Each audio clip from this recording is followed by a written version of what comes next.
Gulf దేశాల్లో తెలుగువారి పరిస్థితి రోజురోజుకి మరింత దయనీయంగా తయారవుతోంది. పొట్టచేత పట్టుకుని గల్ఫ్ దేశాలకు వెళ్లి అక్కడ నరకం చూస్తున్నారు. పని ఒత్తిడి తట్టుకోలేక శారీరక, మానసిక హింసకు గురవుతున్నారు.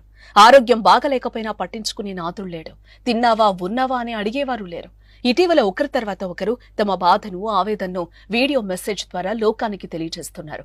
తమను కాపాడాలని ప్రభుత్వాన్ని కోరుకుంటున్నారు. తాజాగా మరో బాధితురాలు తనను ఇండియాకు రప్పించాలని వేడుకుంటోంది. కడప జిల్లాకు చెందిన ఈ మహిళకు ఆర్థిక కష్టాలు వెంటాడటంతో 4 డబ్బులు సంపాదించి అప్పులు తీర్చాలని కువైట్ కు వెళ్లింది. ఏజెంట్ ను నమ్మి అక్కడ అడుగు పెట్టింది. కానీ అక్కడికెళ్లాక పరిస్థితులు మారిపోయినట్టు ఆమె తెలిపింది.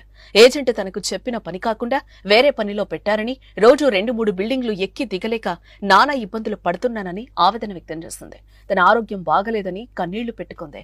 తనను ఇండియాకు రప్పించాలని వేడుకుంది. గల్ఫ్ లో ఇలా కష్టాలు పడుతున్న వారు రోజుకొకరు వీడియో మెసేజ్ల ద్వారా తమ బాధను తెలియచేయటం ఆందోళన కలిగింది.